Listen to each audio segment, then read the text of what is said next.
Hoje vamos falar sobre o ponto de vista na narrativa, especialmente para histórias narradas em terceira pessoa. Se você ainda não assistiu o vídeo da semana passada, narrar em primeira ou terceira pessoa, e agora, eu sugiro que você volte para o vídeo anterior, que eu vou deixar o link aqui na tela para você. Assista aquele vídeo e só então assista esse, porque são dois assuntos bastante complementares e vai ficar muito melhor para você entender e aplicar o ponto de vista da forma correta na sua narrativa. Para você entender melhor o que é o ponto de vista, imagine que o narrador é uma pequena câmera que tem a capacidade de penetrar os pensamentos de um dos personagens da história, apenas um por vez. A narrativa em primeira pessoa é mais fácil. Aquele personagem que está narrando a história tem essa câmera dentro da cabeça dele. Então, é possível que seja narrado ali nas páginas do livro os pensamentos dele, o que ele está sentindo. Afinal, é ele mesmo que está contando aquela história. Então, é natural que a gente possa ter acesso livre a tudo que se passa, não somente no que ele está vendo e ouvindo, mas em seu interior. Mas você já deve ter percebido em histórias que você leu ou textos que você escreveu que textos narrados em terceira pessoa também podem ter a descrição dos pensamentos, sentimentos e sensações dos personagens. Mas como fazer isso de forma correta? Vamos retomar então aquela ideia de que o narrador é uma pequena câmera invisível capaz de penetrar os pensamentos de um personagem, ok? Você vai ter como narrador, você precisa escolher um personagem por vez para você estar ali dentro da cabeça dele, vamos dizer assim. Então, se você escolheu a sua protagonista feminina, são os pensamentos e sentimentos dela e apenas dela que você conhece. Você não pode descrever como ela se sente e logo em seguida descrever como o outro personagem que divide a cena com ela se sente, como se você fosse capaz de ler os pensamentos e sentimentos dos dois ao mesmo tempo. Mas isso significa que do começo ao fim do livro, o narrador só pode ter acesso aos pensamentos e sentimentos de um único personagem? Não, e é aí que está o grande X da questão. Como é que você pode fazer para essa câmera invisível saltar da cabeça de um personagem para do outro personagem sem você perder o andamento e o rumo da história?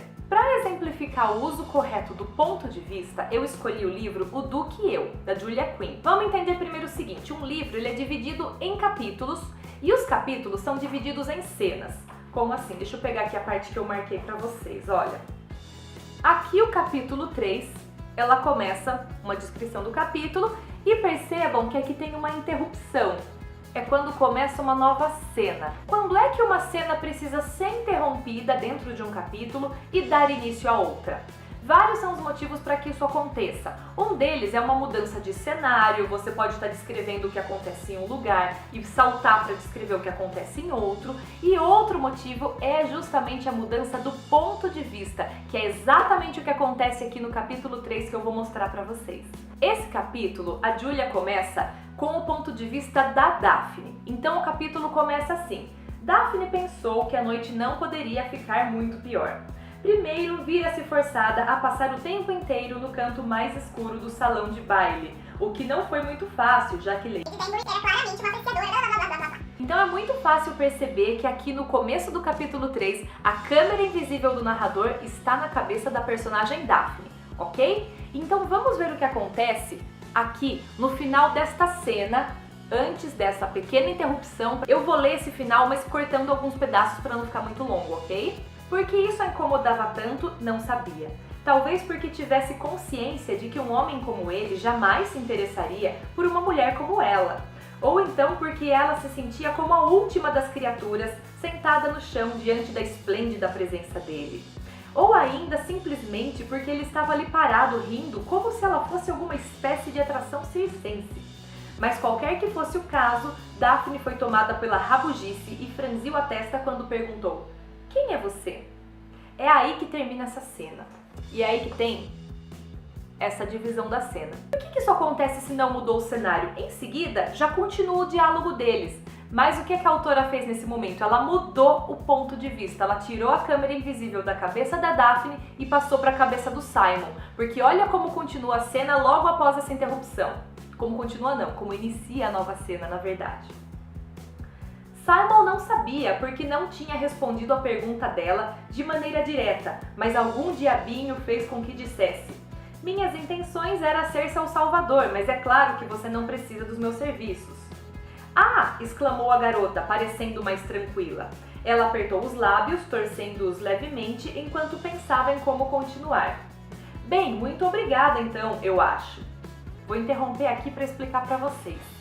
Percebam que na cena da Daphne, quando ela tinha a câmera invisível na cabeça, os pensamentos e sentimentos dela eram muito claros para o leitor. Ao mesmo tempo, quando muda para o ponto de vista do Simon, quando a cena é interrompida, começa outra e a câmera está na cabeça dele, ele também diz claramente o que ele pensa e sente e apenas deduz o que a Daphne pode estar sentindo pelo que ele está observando, porque a câmera está aqui na cabeça dele. E é por isso que ele diz aqui, ó, exclamou a garota, parecendo mais tranquila.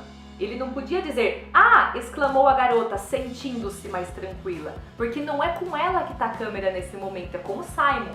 Então ele só pode dizer que ela parecia mais tranquila, que ela estava pensando em como continuar a frase, mas ele não pode dizer com clareza nessa cena aqui como é que ela se sente. Olha aqui um outro trechinho desse mesmo capítulo, ainda da cena em que é Simon que está com a câmera na cabeça dele.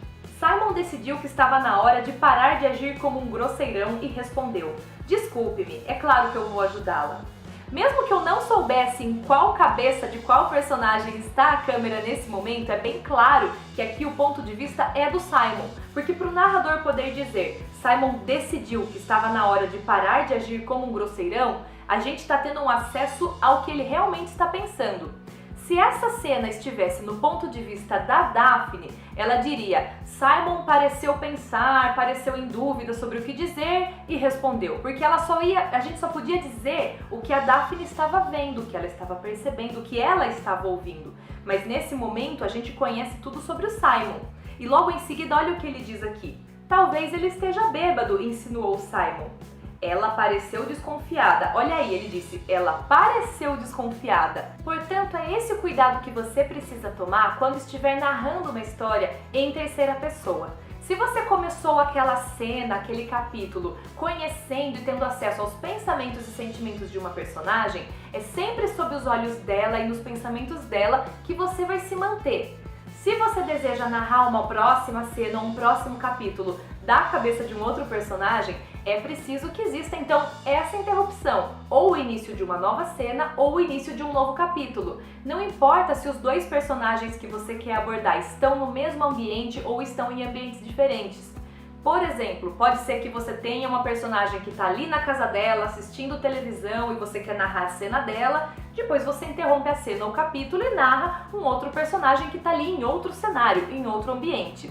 No caso da Julia Quinn, dessa cena que eu li pra vocês percebem que os dois estavam ali no mesmo cenário, dividindo a mesma cena, e ela interrompeu o diálogo no meio, criando uma nova cena apenas para poder fazer essa transição de ponto de vista. Enquanto antes ela narrava tudo do ponto de vista da Daphne, ela virou, então essa câmera pulou para a cabeça do Simon, mas ela precisou, para que isso fosse possível, interromper a cena, mesmo que não existisse nenhum outro motivo além da mudança de ponto de vista. Não houve passagem de tempo, não houve mudança de cenário, que normalmente são os motivos mais comuns para que uma cena seja interrompida e comece outra. Apenas o fato de mudar o ponto de vista, mesmo sendo uma sequência do diálogo, foi o suficiente para Julia Quinn cortar aquela cena no meio e aí então o leitor saber que a partir daquele momento era um outro ponto de vista que ele ia compartilhar, o do Simon, não mais o da Daphne. Eu espero que tenha ficado claro aqui a forma como eu expliquei para vocês. Eu pensei bastante em como ia explicar de uma forma que fosse facilmente compreendida e aplicada nos seus textos.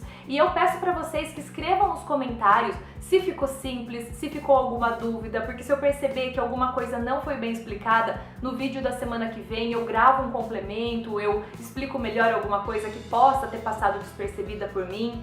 Ok? Então não deixem de me dar seu feedback porque é muito importante. Minha maior intenção aqui é realmente ajudá-los a fazer textos cada dia melhores e com maiores chances de publicação e de sucesso. Um beijo e até terça-feira que vem!